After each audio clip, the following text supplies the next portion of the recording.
Hello students, आप सभी का अर्चना हिंदी एजुकेशन यूट्यूब चैनल में स्वागत है।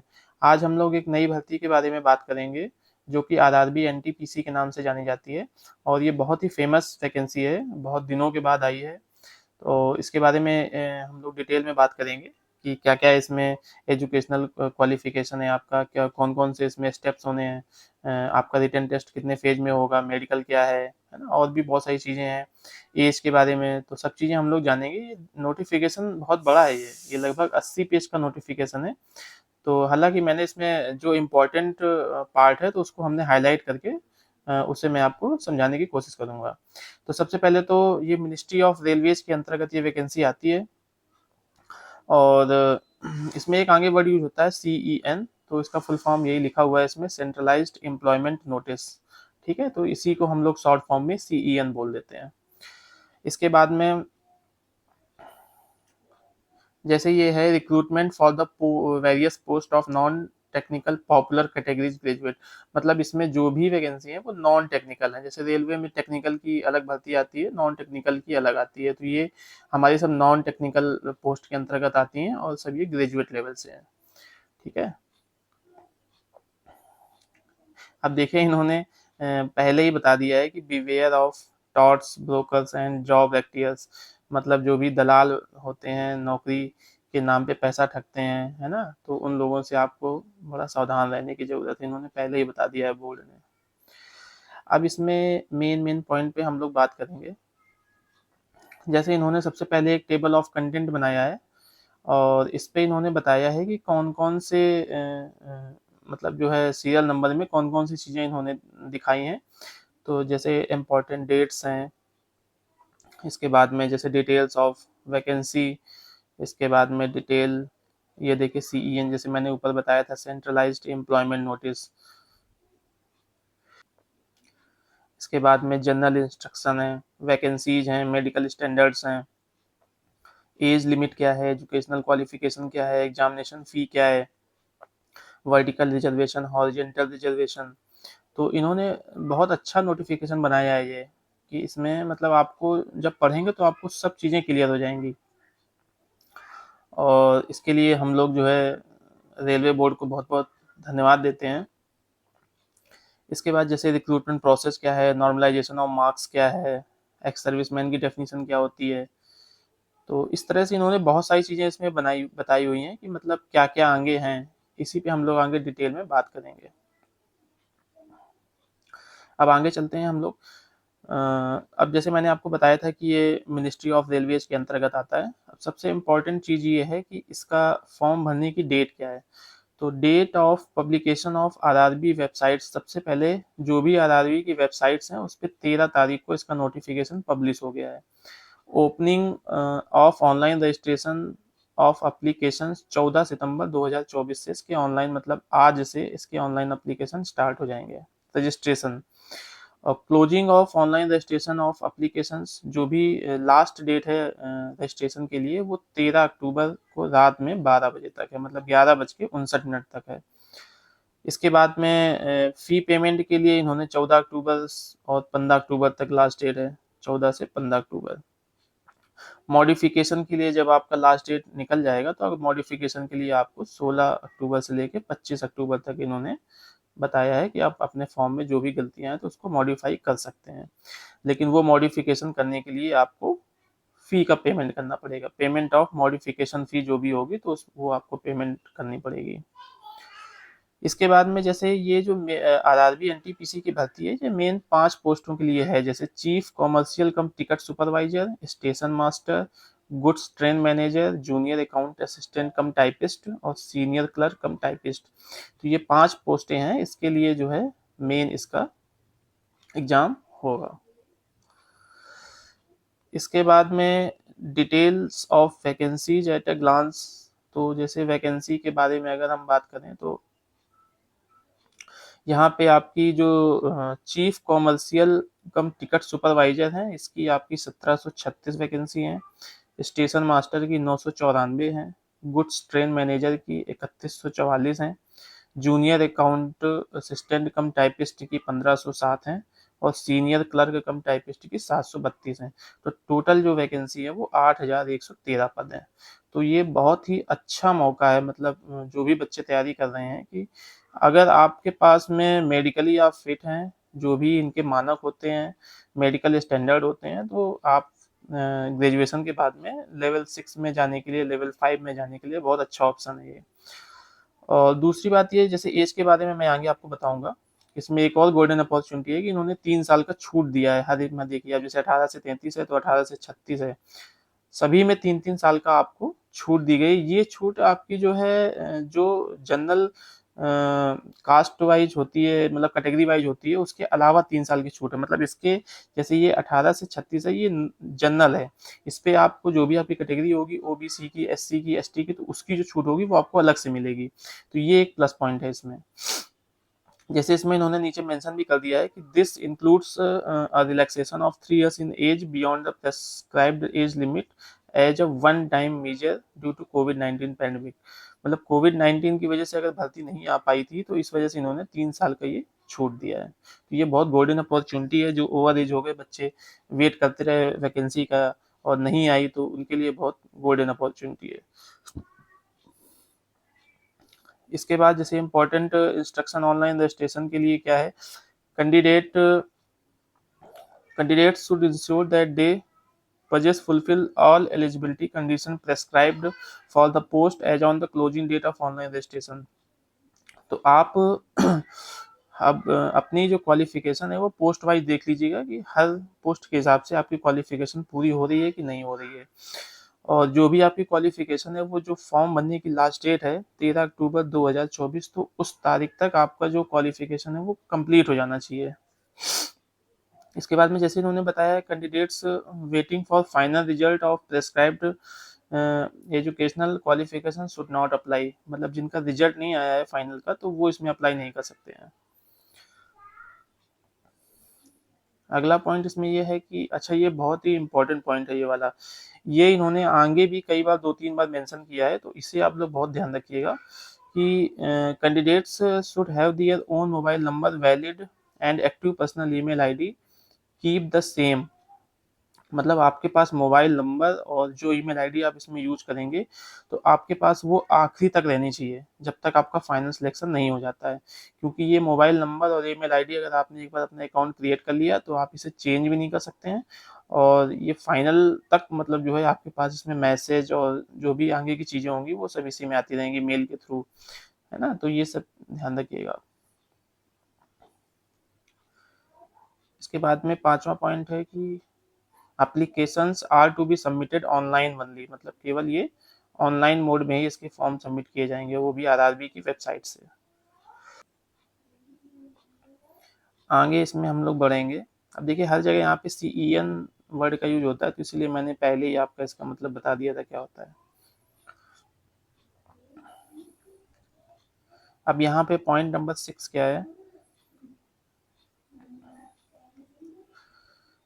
Candidates are required to go through the post parameter table and vacancy table nexus B, जो कि इसी के साथ लगा हुआ है, and certain their eligibility only there after the candidate should exercise the post option for the RRB post. तो इसका मतलब ये है कि जब आप फॉर्म भरेंगे, तो नीचे इन्होंने एनेक्चर जो दिया हुआ है, तो उसमें उसके हिसाब से उसमें क्या-क्या क्वालिफिकेशन मांगी गई है, क्या-क्या उसमें मेडिकल हैं, तो उसको आप अच्छी तरह से पढ़ के तभी आप पोस्ट प्रेफ़रेंस उसमें भरिएगा। क्योंकि एक बार अगर आपकी पोस्ट प्रेफ़रेंस उसमें भर जाएँगी, तो फिर वो फाइनली चेंज नहीं होंगी। तो पता चले आपने पोस्ट प्रेफ़रेंस भर दिया और आगे चल के उसमें आप मेडिकली उस पोस्ट के लिए आप फिट नहीं थे, तो फिर आपका जो है कैंडिडेचर वो रिजेक्ट कर दिया जाएगा। तो ये बहुत इम्पोर्टेंट है कि आप अच्छे से उसको, जो भी एनेक्चर दिए गए हैं, एनेक्चर ए और एनेक्चर बी, तो उसे आप अच्छे से पढ़ लीजिएगा, उसके बाद ही पोस्ट प्रेफरेंस डालिएगा। 7 नंबर पॉइंट में है कि candidate need not send print out. मतलब आपको जो भी सर्टिफिकेट इसमें लगेंगे और जो भी आप एप्लीकेशन भरेंगे, तो उसका आपको जो है कोई हार्ड कॉपी किसी भी बोर्ड में, आरआरबी बोर्ड में आपको नहीं भेजना है बाई पोस्ट, केवल आपको ऑनलाइन ही भरना है।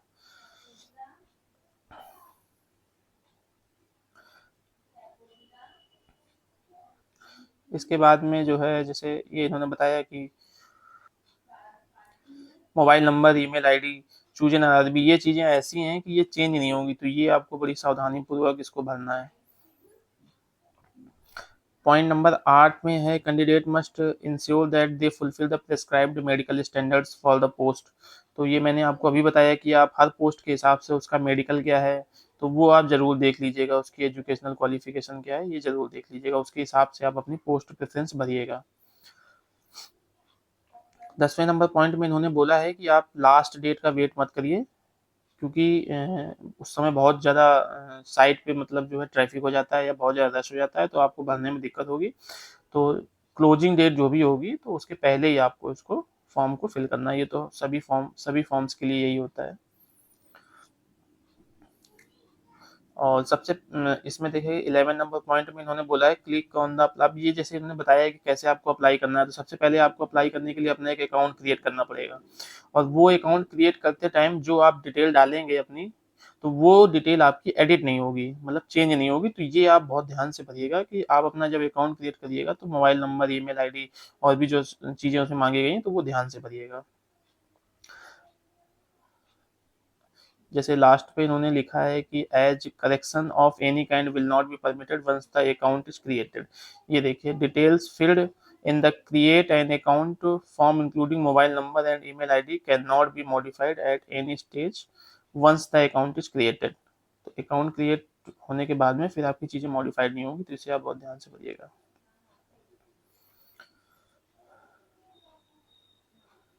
अब ये एग्जामिनेशन प्रोसेस के बारे में है। देखिए आजकल क्या है कि जैसे पुलिस के एग्जाम में बहुत सारे आपने देखा होगा कि पकड़े गए लोग गलत तरीके से एग्जाम उन्होंने पेपर लीक करवाया और किसी दूसरे कैंडिडेट को बैठाला, तो ये चीज़ें आप नहीं करेंगे।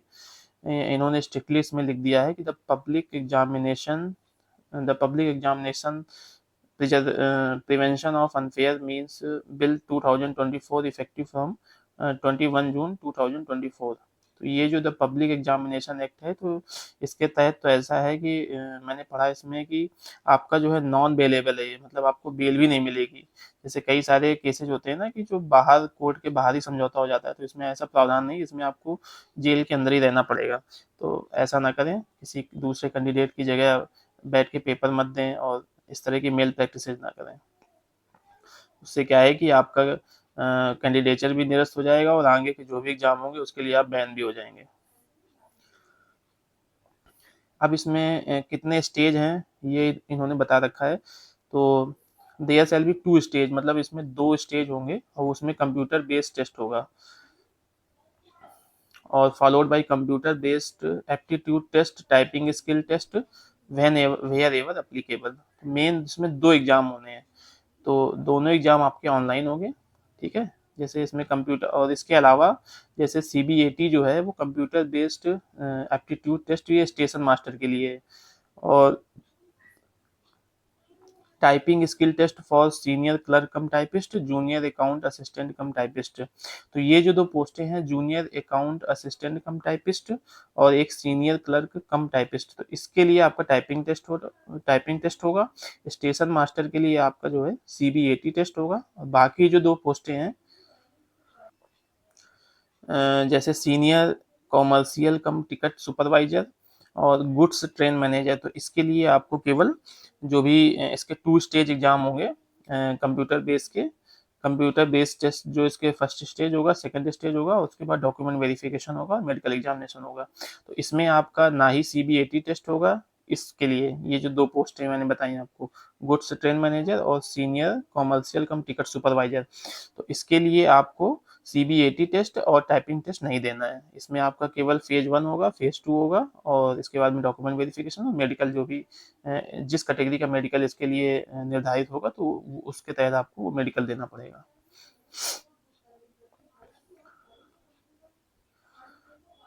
ये थोड़ा सा वीडियो लंबा हो जाएगा क्योंकि इसे बहुत लंबा है, तो मैंने हालांकि शॉर्ट करके ही बहुत सारी चीज़ें बताई हैं, लेकिन फिर भी बहुत बड़ा है ये नोटिफिकेशन, तो मैंने कोशिश तो करी है कि आपको मेन मेन पॉइंट बता दूं। Short listing of the various stages, जैसे RRB wise short listing of candidates for second stage CBT shall be done at the rate of 15 times of vacancies. मतलब जो सेकंड स्टेज सीबीटी होगा computer based test होगा, उसके लिए आपको 15 गुना vacancy जो भी होगी उसका 15 गुना बच्चों को पास करेंगे, इन्होंने बताया है। इसके बाद में जैसे the short listing of computer based aptitude test, जो स्टेशन मास्टर के लिए CBAT टेस्ट होगा और टाइपिंग स्किल टेस्ट होगा, तो वो वैकेंसी का 8 गुना होगा, इन्होंने पहले ही मेंशन कर रखा है इसमें।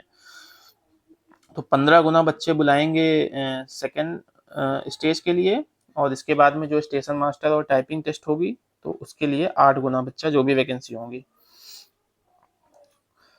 अब ये जैसे सेकंड स्टेज है, when a candidate is qualifying first stage CBT short listed for the subsequent stages as OBC SC ST जो भी कैटेगरी है, he will be continue to consider respective. अच्छा, इसका मतलब ये है कि जैसे आपने मान लीजिए कोई कैटेगरी आपकी है, जैसे OBC SC ST EWS PW BD, तो जैसे फर्स्ट स्टेज में अगर आपको उसका रिजर्वेशन मिला है, तो आप जब पास करके सेकंड स्टेज में आएंगे तब भी आपको सेकंड स्टेज में उसका रिजर्वेशन मिलेगा, ये इसका मतलब है। अच्छा, निगेटिव मार्किंग हमेशा की तरह 1/3 है इसमें, ठीक है। इसके बाद में जैसे ये आपका एज के बारे में है, कि जैसे इन्होंने पॉइंट लिखा हुआ है, before applying for the post against this notification candidates should satisfy themselves that they fulfill all the eligibility norms including age, educational qualification, medical standards। तो ये तो मैंने आपको पहले ही बताया था कि आप किसी भी पोस्ट को भरने के पहले उसके पहले देख लीजिएगा कि आप उसकी एज, एजुकेशन क्वालिफिकेशन और मेडिकल स्टैंडर्ड्स को पास करते हैं कि नहीं करते हैं। इसके बाद में जैसे आपका जो है जो भी आपकी डिग्री है वो आपकी 13 अक्टूबर 2024 तक वो पूरी हो जानी चाहिए, ठीक है। जिनका रिजल्ट नहीं आया तो वो इसमें अप्लाई करने के एलिजिबल नहीं है। अगला पॉइंट है इसमें 1.5 में कि applications of candidates who are attempting to applying with minor change of information facts more than RRB multiple application to the same RRB will be summarily rejected, such candidates will be debarred from all future. मतलब इसमें यह है कि अगर आप अपने कुछ change करते हैं डॉक्यूमेंट वगैरह में जो कि आपका एक्चुअल नहीं है, तो फिर आप डिबार कर दिए जाएंगे। इसमें मैंने एक चीज मेंशन की है कि RRB और RRC, तो RRB का मतलब होता है रेलवे रिक्रूटमेंट बोर्ड, ठीक है, और RRC का मतलब होता है रेलवे रिक्रूटमेंट सेल। तो जो ये RRB अपने यहाँ 21 RRB हैं और 16 अपने यहाँ RRC हैं। तो RRB जो होती हैं ये शहर के नाम पे होती हैं और RRC आपके जोन वाइज होते हैं, और एक जोन में कई सारे शहर आते हैं, ठीक है। तो ये RRB और RRC में डिफरेंस होता है दोनों रिक्रूटमेंट बोर्ड ही, दोनों ही रेलवे के जो रेलवे की नौकरियां होती हैं दोनों के लिए रिक्रूटमेंट करती हैं।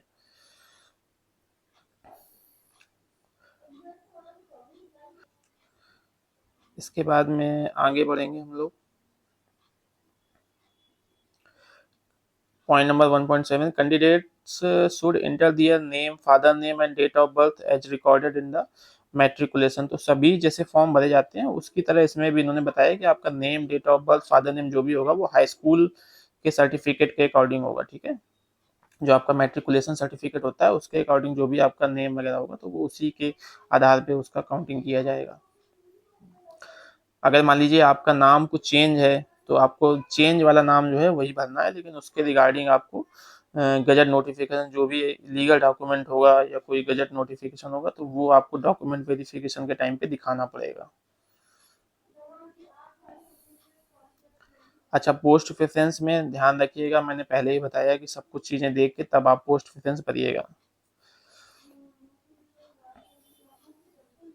क्योंकि लास्ट में जब रिक्रूटमेंट प्रोसेस आपका कंप्लीट हो जाएगा तो रेलवे आपको जो पोस्ट अलॉट करेगा तो उसके लिए आपको जो है सारी एलिजिबिलिटी कंडीशन आपकी फुलफिल होनी चाहिए।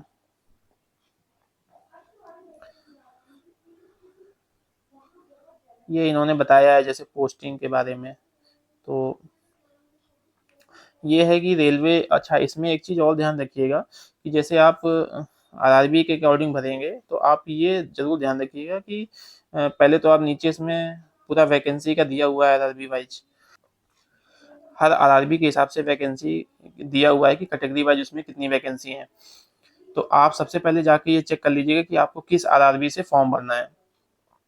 इसके बाद में जैसे क्योंकि इसमें एक चीज़ उन्होंने बता रखा है कि the railway servant shall be employed throughout service on the railway और railway establishment in which he is posted on the first appointment and shall no claim as right for transfer in another railway and other establishment. मतलब आपकी जहाँ पे आप भरेंगे, आपकी posting एक बार अगर वहाँ पे हो गई तो फिर आप ट्रांसफ़र के लिए वहाँ से मतलब नहीं बोल सकते कि मुझे दूसरे उसमें आरआरबी में सर्विस के लिए जाना है, ठीक है? तो ये आप ध्यान से पहले देख लीजिएगा कि कहाँ पे आप के लिए सबसे ज़्यादा सूटेबल है, कहाँ ज़्यादा पोस्टें हैं, तो वो सब चीज़ें आप देख लीजिएगा।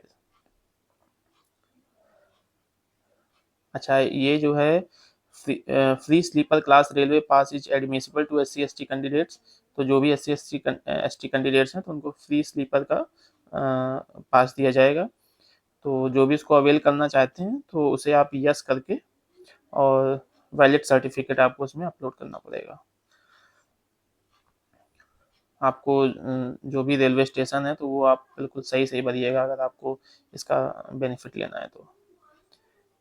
अब इसमें वैकेंसी के बारे में जैसे बताया है,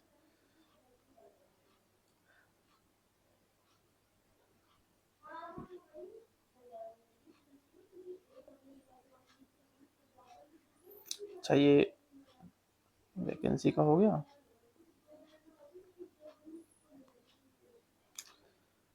अब ये जैसे मेडिकल स्टैंडर्ड है तो इसमें आपका जैसे मान लीजिए कैटेगरी वाइज इसमें इन्होंने डिवाइड कर रखा है कि A2 है, इसके बाद में जैसे ये A3 है और B2 है ना? तो इसी तरह उन्होंने बता रखा है। तो A2 में जैसे physically fit in all respects, तो ये तो मतलब होना ही चाहिए। इसके बाद में जैसे विजुअल एक्टिविटी का इन्होंने बता रखा है कि डिस्टेंस विजन आपका 6/9 विदाउट ग्लासेज होना चाहिए और इसमें आपका फॉगिंग टेस्ट नहीं होगा। इसके बाद में नियर विजन SN 0.6 होना चाहिए। तो इसका मतलब ये होता है कि आपका विदाउट ग्लासेज आप नियर की चीज़ें जो है वो पढ़ सकते हैं। तो इसका मतलब ये होता है।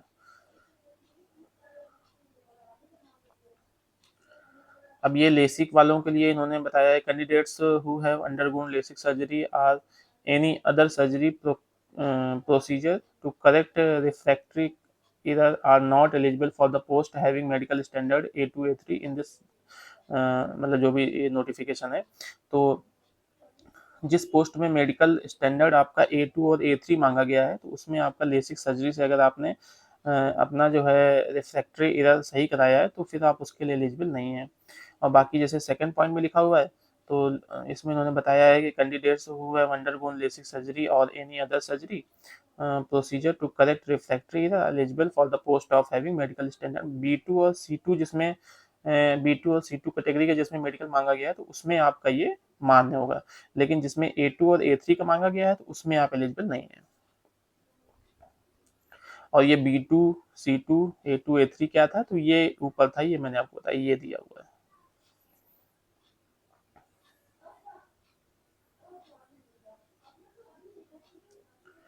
तो ये देखिए बार बार लिख रहे हैं कि जिस जो पोस्ट आप भर रहे हैं तो उसके लिए आप चेक कर लीजिएगा कि आप मेडिकली उसके लिए फिट हैं कि नहीं है।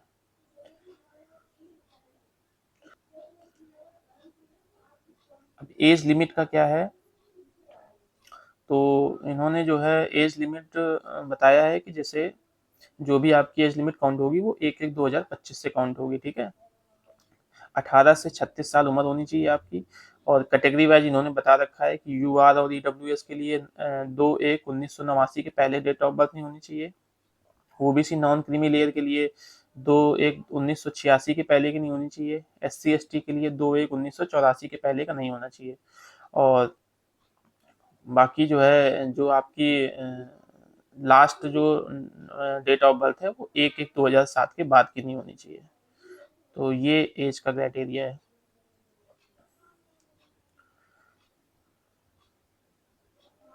इसके बाद में SC/ST OBC non creamy layer के लिए जो भी एज रिलैक्सेशन होता है कि जैसे OBC नॉन क्रीमी लेयर के लिए 3 साल, SC/ST के लिए 5 साल, एक्स सर्विसमैन के लिए 3 साल और ex serviceman OBC non creamy layer तो 6 साल। तो ये सब चीज़ें आप इसमें देख लीजिएगा। तो इसमें आपको जो कैटेगरी की छूट है उसके अलावा आपको 3 साल की छूट दी जा रही है सभी सभी कैटेगरी में। इसके बाद में जो भी रेलवे में ग्रुप सी और ग्रुप डी पोस्ट में है और 3 साल सर्विस उनकी हो गई है कंटिन्यूअस, तो उनको भी इसमें छूट है एज का। जैसे युवा वालों के लिए 40 साल तक दे सकते हैं, 43 साल तक दे सकते हैं ओबीसी नॉन क्रीमी लेयर, और SC ST 45 साल तक दे सकते हैं। अब देखिए ये पॉइंट लिखा हुआ है इसमें कि relaxation of 3 years in age beyond the prescribed age limit as one time measure. ये केवल एक ही बार इन्होंने ऐसा दिया है, तो इसका सभी बच्चे जो है फायदा उठाएं।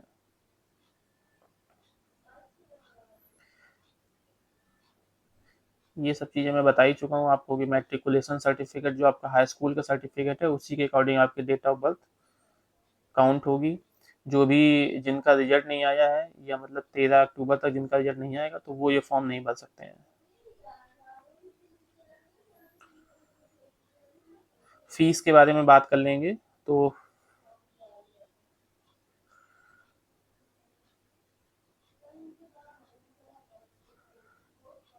फीस आपकी जो है 500 रुपये है, और जो SC ST और फीमेल और जो दिव्यांग बच्चे हैं, तो उनके लिए एक सर्विसमैन कैंडिडेट के लिए 250 रुपये है। बट बट एक चीज़ इसमें ये है कि जैसे इन्होंने पॉइंट इसमें लिखा हुआ है कि the fee of 250 shall be refunded duly deducted bank charges as applicable on appearing in first stage CBT। देखिए यही पॉइंट इसमें लिखा हुआ है और यही पॉइंट इसमें लिखा हुआ है। तो इसका मतलब ये है कि जैसे 500 रुपये जब आप पे करेंगे, तो जो फर्स्ट स्टेज आप एग्जाम देंगे, तो उसमें देने के बाद में आपका 400 रुपये रिफंड हो जाएगा। ठीक है, जो पहला वाला है 500 आप पे करेंगे और 400 रुपये आपका रिफंड हो जाएगा। सेकंड वाले केस में क्या है कि आप 250 पे करेंगे और 250 ही आपका रिफंड हो जाएगा। ठीक है, तो इसमें अब रिफंड का क्या प्रोसेस है वो मैं आपको आगे बता दूंगा।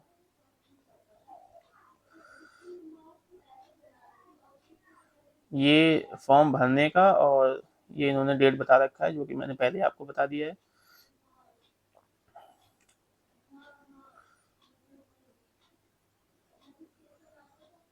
इसके बाद में ये EBC सर्टिफिकेट के बारे में बताया कि जिनकी फैमिली इनकम 50,000 से कम है, तो उसका क्या EBC सर्टिफिकेट कैसे आपको प्रेजेंट करना है, तो वो सब इन्होंने बता रखा है। एक चीज़ उन्होंने मेंशन कर रखी है कि EBC और EWS are distinct categories and EBC should not be confused with OBC। ठीक है, तो ये EBC अलग है, बस EBC का candidate should aware that they are entitled only for fee concession. तो जो EBC कैंडिडेट है उनको केवल फी में छूट मिलेगी, ना कि उनको जॉब रिजर्वेशन में। अब ये देखिए रिफंड का जो पॉइंट है, मैंने देखिए मेंशन भी कर रखा है, इंपॉर्टेंट पॉइंट फॉर रिफंड। तो ये आप लोग ध्यान रखिएगा कि जैसे इसमें point, in case of online payment, debit, credit card, net banking, the candidates should confirm if they wish to receive the refundable portion of the examination fee. अब वो 400 चाहे 250 जिसने जो पे किया होगा, on attending first stage CBT in the account from which they have made payment. तो मतलब जिससे आपने पेमेंट किया है, अगर आप उसी पर रिफंड चाहते हैं या आप किसी दूसरे अकाउंट में रिफंड चाहते हैं, तो आपको उसमें अकाउंट नंबर डालना पड़ेगा, बैंक का नेम, IFSC कोड। ठीक है, तो जो भी रिफंड होगा तो वो आपको वापस आ जाएगा। रिफंड में आपको जो भी बैंक के चार्जेस हैं, है ना, तो जो भी चार्जेस हैं वो कट के बाकी का रिफंड आपके इसमें आ जाएगा।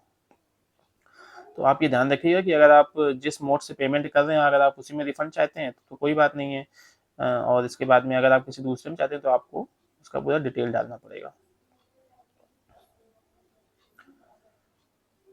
The examination fee paid by the candidate whose application is incomplete. जिसका फॉर्म फिल नहीं हुआ है, जिसने सबमिट नहीं किया है, उसका फी उसने पेमेंट कर दिया है, तो उसका रिफंड नहीं आएगा। ये ध्यान रखिएगा। ये आपका इन्होंने रिजर्वेशन के बारे में बताया, वर्टिकल रिजर्वेशन।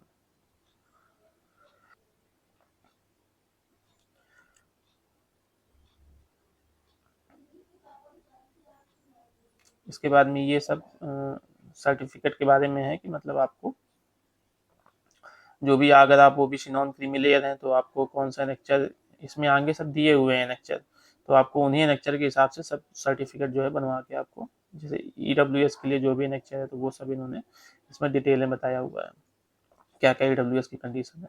तो जो भी इसमें एनेक्चर में फॉर्मेट दिया हुआ है तो आपको उसी फॉर्मेट में सर्टिफिकेट बनवा के आपको डॉक्यूमेंट वेरिफिकेशन के टाइम पे ले जाना है। और आपका जो सर्टिफिकेट है वो लास्ट मतलब जो भी इसकी क्लोजिंग डेट है, या मान लीजिए जब भी इसका डॉक्यूमेंट वेरिफिकेशन होगा तो उसके 1 साल पहले तक का ही होना चाहिए, उससे पुराना नहीं होना चाहिए। इसमें जैसे एक्स सर्विसमैन के बारे में सब बताया गया है ना। और ये एक्स सर्विसमैन के लिए मेडिकल का क्या क्राइटेरिया है वो इन्होंने इस पॉइंट में बताया है।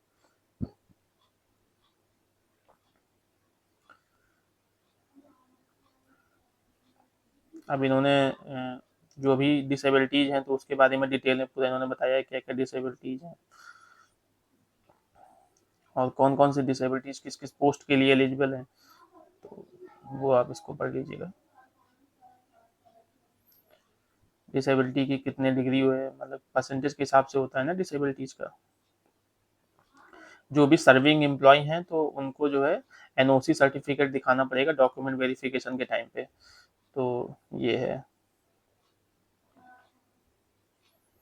Recruitment process. इन्होंने बताया है कि single online application has to be submitted by the candidate through the link provided on the official website.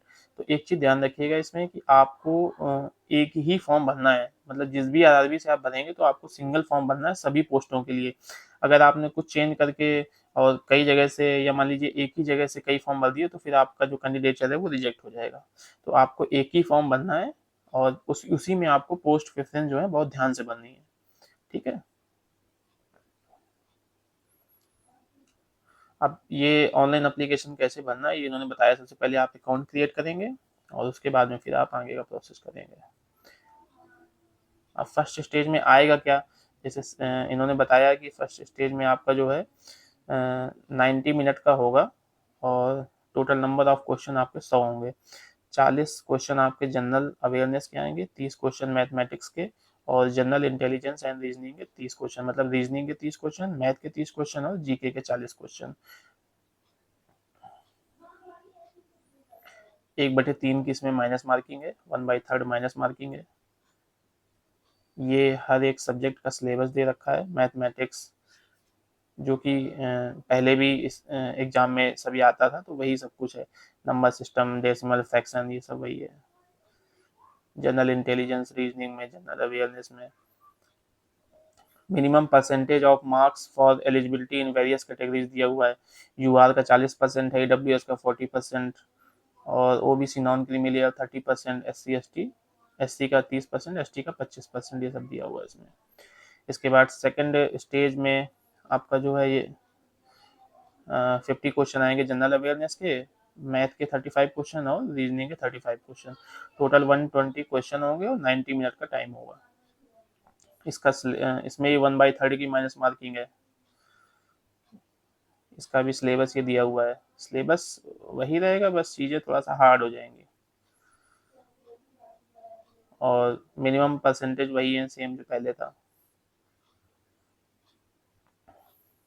इसके बाद में ये पॉइंट नंबर 13.2.3 में है कि the normalized marks scored by the candidate in second stage shall be used for the short listing of the candidate for document verification.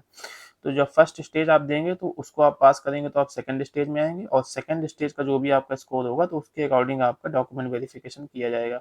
Document verification के बाद में जिसमें आपका जो है typing test, computer based aptitude test नहीं होगा, तो सेकंड स्टेज का जो भी आपका स्कोर होगा तो उसके आधार पे आपका डॉक्यूमेंट वेरिफिकेशन किया जाएगा।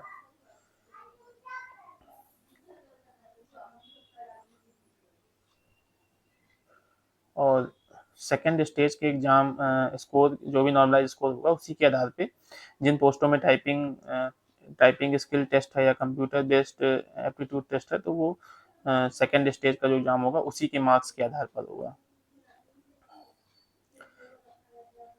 अब ये CBAT जो होता है स्टेशन मास्टर के लिए कंप्यूटर बेस्ड एप्टीट्यूड टेस्ट, तो इसके लिए क्वालिफिकेशन मार्क्स है जैसे उन्होंने बता रखा है 42 मार्क्स।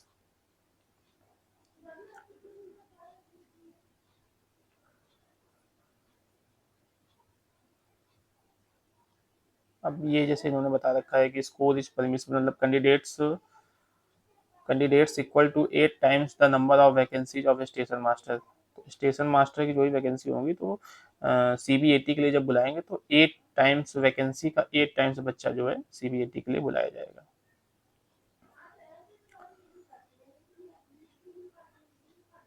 ये आपका टाइपिंग स्किल टेस्ट है। और टाइपिंग के बारे में मैं बता दूं कि इसमें जो है the candidates should be able to type 30 words per minute and in English और 25 words per minute in Hindi. मतलब 35 वर्ड पर मिनट, सॉरी 30 वर्ड पर मिनट आपका इंग्लिश में और 25 वर्ड पर मिनट आपका हिंदी में स्पीड होना चाहिए, जो कि आपको कंप्यूटर में की जाएगी। ये डॉक्यूमेंट ये डॉक्यूमेंट वेरिफिकेशन है आपका। Based on the performance of candidates in the examination, candidates equal to the number of vacancies will be called for the document verification as your made and option। तो जो आप second stage के बाद में जो भी डॉक्यूमेंट वेरिफिकेशन होगा तो आपके जो भी आपने ऑप्शन दिए होंगे अपने पोस्ट प्रेफरेंस में तो उसी के आधार पे मेरिट बनेगी। बाकी जो चीज़ें सब में कॉमन होती हैं कि अगर मान लीजिए टाई होता है तो ओल्डर पर्सन को प्रेफरेंस दी जाती है। अगर मान लीजिए आपका डेट ऑफ बर्थ भी सेम है तो फिर आपको अल्फ़ाबेट के हिसाब से जो बंदा ऊपर आएगा तो उसको प्रायोरिटी दी जाती है।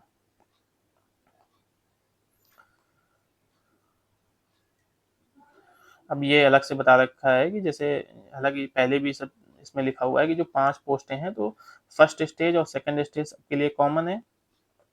गुड्स ट्रेन मैनेजर के लिए आपका स्किल टेस्ट और CBAT नहीं होगा। चीफ कॉमर्शियल कम टिकट सुपरवाइजर के लिए जो भी CBAT और टाइपिंग स्किल टेस्ट नहीं होगा। और स्टेशन मास्टर के लिए CBAT होगा। और बाकी सीनियर क्लर्क कम टाइपिस्ट और junior account assistant cum typist के लिए आपका टाइपिंग टेस्ट होगा।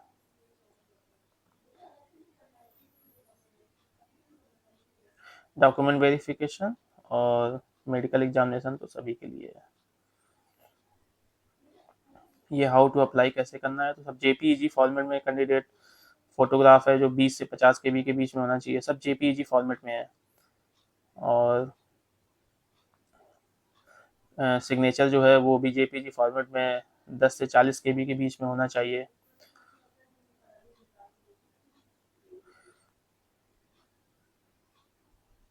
अब ये सब चीज़ें जो मैंने आपको बताई ये सब वही लिखा हुआ है इसमें कि multiple post and other requirement have notified in this the candidates are required to indicate their post wise and railway. ये मतलब आपको सब चीज़ें पोस्ट प्रेफरेंस जो है आपको बहुत ध्यान से भरनी है।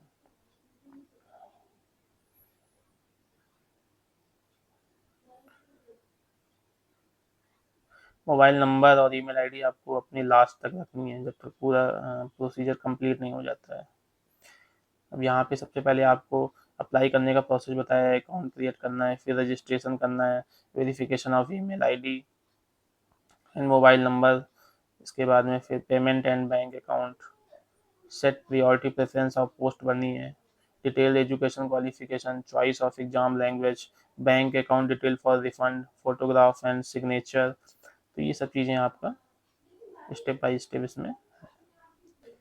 सिग्नेचर का जैसे इन्होंने लिखा हुआ है कि the applicants has to sign white paper और ब्लैक इंक। वाइट पेपर में आपको ब्लैक इंक से साइन करना है और 50 mm इंटू 20 mm उसका साइज होना चाहिए। SC ST का सर्टिफिकेट अपलोड करने के लिए 50 KB से 100 KB के बीच में 50 JPG या JPEG फॉर्मेट में होना चाहिए।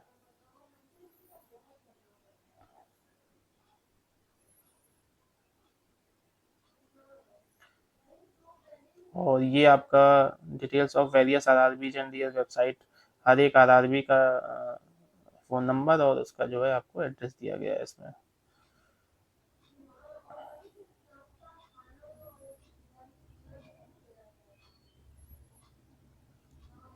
तो ये मेन मेन चीज़ें इसमें थी। फिलहाल तो मुझे लगता नहीं इसमें कुछ बचा है। अब जैसे ये कास्ट सर्टिफिकेट जो मैंने बताया था ना कि ऊपर SC ST OBC EWS OBC non creamy layer के लिए जो भी सर्टिफिकेट है तो उसमें प्रोफार्मा दिया गया, इसी में सब आपको बनवा के ले जाना है डॉक्यूमेंट वेरिफिकेशन के टाइम पे। ये जैसे आपका जो है EWS के लिए है income asset income and asset certificate to be produced by economically weaker section. ये इनकम सर्टिफिकेट फॉर एबीसी के लिए है। ये आपका डिक्लेरेशन है।